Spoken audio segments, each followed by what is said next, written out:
O&O MVP, the one and only Michael Venom Page, and I want to talk about 302, the UFC card that's coming up very, very soon.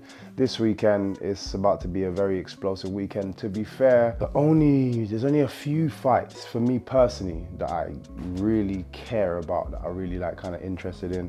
I want to big up my boy Randy Brown because he's on there, and there's no point even breaking that down. I already know he's gonna go in there and kick ass. So, it's a straight win for him. Well, let's just focus at the main bill of the card.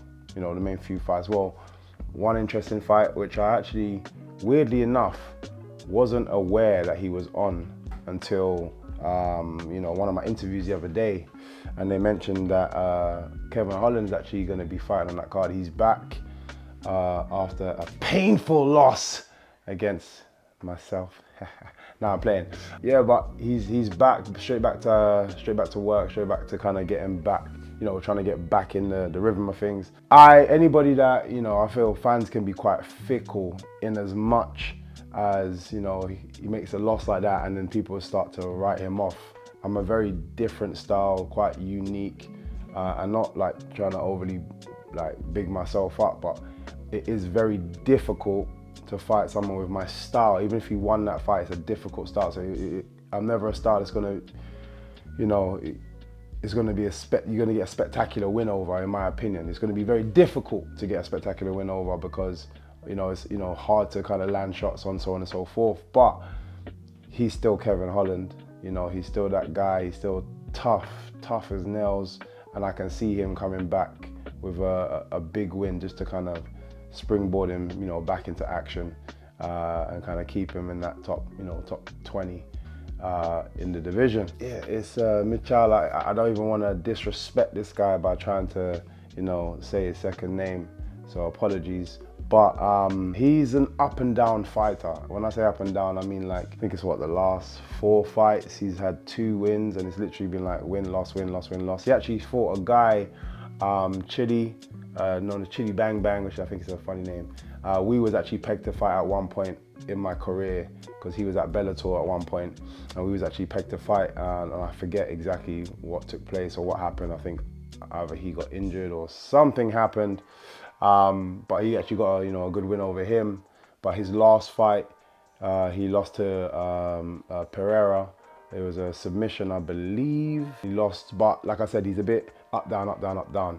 So I think this might be him getting 2 losses back to back. Like I said, it's been loss, win, loss, win, loss. And I think it's going to be another loss against Kevin Holland, who, as I already say, tough guy, entertaining guy, great person to watch as a fan. Moving on to the co-main event, which is a really exciting fight. Strickland, Paulo, Costa. It's a fun fight because we know both of them are gonna go for each other. Strickland knows no other way.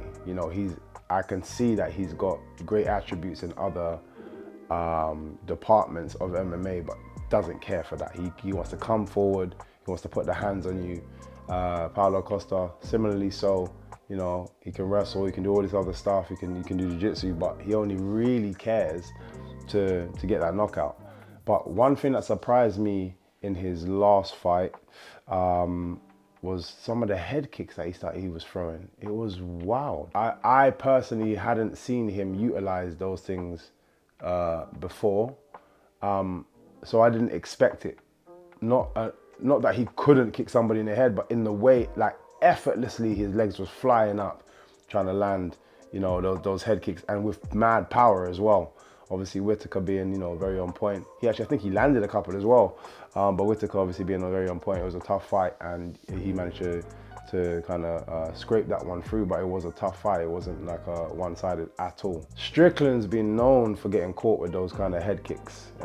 Because of his style, he's got that kind of Philly shell style, come forward. Obviously, he dips a lot when he's trying to avoid certain punches, and that could allow for a head kick in that fight. And I can definitely, if Paulo Costa wins that fight, I can definitely see it. If he still utilizes those kicks, I can definitely see it being done with a head kick. Weirdly enough, he'll offload with his hands, but it's gonna be the the finish of the head kick that's gonna catch Strickland trying to avoid a punch to kind of get his counter with his right hand, and you know, he might walk into a head kick. I can see it going that way, but I can also see Strickland can be very, very, very overwhelming, pushes forward, he's very aggressive. Again, another entertaining person. He likes to talk, you know, get in your head as an opponent, because you know, you can hit him with shots and he's just still there. He's just still there in your face. I don't think that's going to be a grappling match by at all. I call it 50-50 fighting, which means anything could happen because of it. But like I say, if it's Paulo Costa, it's going to be, I want to say, a left high kick. If it's Strickland, I'm going to say that right hand. You know, he caught my boy Izzy with it. He's caught other people because he's very aggressive with that right hand. Like I said, he'll take a shot, he'll ride the shot, boom, and come back. He's got longer arms than people can anticipate, because he likes to keep his hands so close to him. So sometimes you're not even aware of how, you know, the distance, and then when he throws that shot, it just really extends. So I can see it being a right hand from Strickland or a left high kick from Paulo Costa. So let's see what happens in that one. What we are here for is the main event. Islam Makhachev, the champion, against Dustin Poirier. Now, Dustin Poirier has such a great story.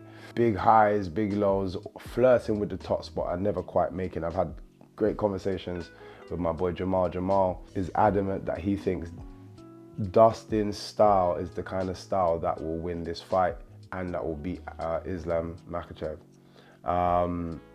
So we always do what we call a pound bet. A pound bet, shake hands. I think I owe him about £6 or something.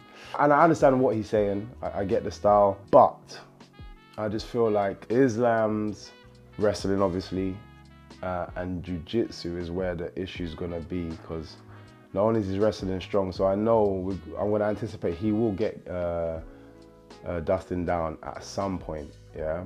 It's also the fact that I think his finishing ability on the ground is what's gonna be a problem, because what you find a lot in MMA at the moment is these guys are getting taken down, and people are getting up quite recklessly because, you know, they're strong enough to just kind of bounce back and just get back to their feet.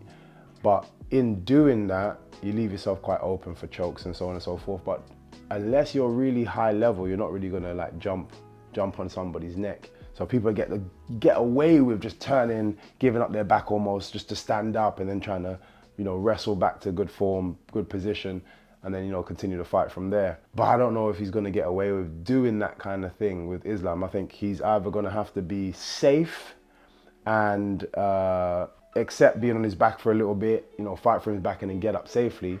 But I think instinctively he's gonna, you know, anytime he gets caught down, he's gonna just turn his back just to try and get back up. And Islam's not the kind of guy that you wanna do that with. He will capitalize in those moments.